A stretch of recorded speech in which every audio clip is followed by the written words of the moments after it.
কয়েকদিন বিরতির পর আজ থেকে সারা দেশে বেড়েছে শীত। এজন্য কমতে শুরু করেছে দিনের তাপমাত্রা। ভোর থেকে সারা দেশে পড়ছে ঘন কুয়াশা। হিমেল বাতাস শীতের তীব্রতা বাড়িয়ে দিয়েছে। এভাবে ক্রমশ তাপমাত্রা হ্রাস অব্যাহত থাকতে পারে টানা 6 দিন। সেই সঙ্গে ঢাকায় আজ দিনভর শীত অনুভূত হতে পারে। আবহাওয়া অধিদপ্তর জানিয়েছে, বুধবার খুলনা ও চট্টগ্রাম ছাড়া সব জায়গায় শীতের মাত্রা বেশি থাকবে। এই দুই বিভাগ ছাড়া বাকিগুলোতে আজ সূর্যের দেখা নাও মিলতে পারে। আর বৃহস্পতিবার থেকে সারা দেশে দিন ও রাতের তাপমাত্রা আরও কমতে পারে।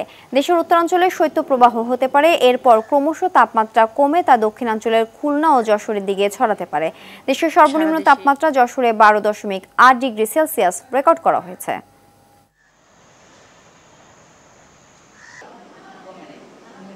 সারা দেশেই মোটামুটি ঘন কুয়াশা রয়েছে। কুয়াশাটার কারণে আপনার শীতের অনুভূতিটা অনেকটা বেড়ে যাবে। আর আগামী 2-3 দিন কোনো বৃষ্টির সম্ভাবনা দেখা যাচ্ছে না আপাতত। এরকম কুয়াশা থাকার সম্ভাবনা আছে আগামী 2-3 দিন।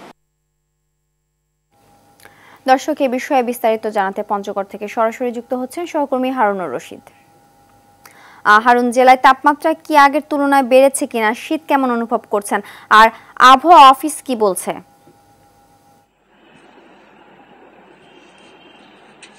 সিনথিয়া, প্রথমে জানিয়ে রাখি যে আজকে কিন্তু আমরা সকাল থেকে এখানে সূর্যের দেখা মেলেনি পঞ্চগড়ে।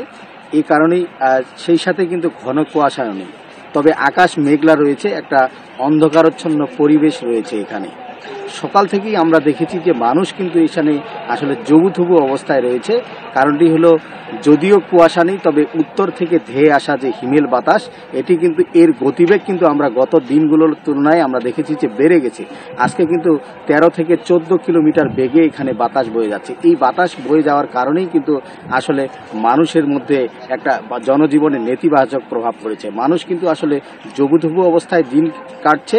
কারণটি হলো যে যখনই বাতাস বয়ে যায় তখনই কিন্তু হিমেল হাওয়া কিন্তু মানুষের শরীরে যখন লাগে তখন কিন্তু গায়ে কাটা বিঁধলে যে অবস্থা, সেই অবস্থা বিরাজ করে এখানে।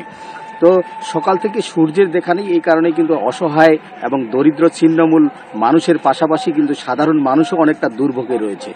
আজকে সকাল 6টায় এখানে 14.4 ডিগ্রি তাপমাত্রা, সেই সাথে কিন্তু সকাল 9টায় তাপমাত্রা কমে গিয়ে 14.2 ডিগ্রি তাপমাত্রা কমে গেছে। যদিও তাপমাত্রা গত দিনগুলোর তুলনায় একদিনের ব্যবধানে এখানে 5 ডিগ্রি বেড়েছে, তবে শীতের দাপট কিন্তু এখন পর্যন্ত রয়েছে। তো পঞ্চগড়ের মানুষ কিন্তু এখন পর্যন্ত এখানে সূর্যের আলোর জন্য অপেক্ষা করছে, শীতে জবুথবু অবস্থায় দিন পার করছে। তো সিনথিয়া, এই ছিল আমার কাছে শীত নিয়ে সর্বশেষ পরিস্থিতি পঞ্চগড় থেকে। সিনথিয়া, ধন্যবাদ।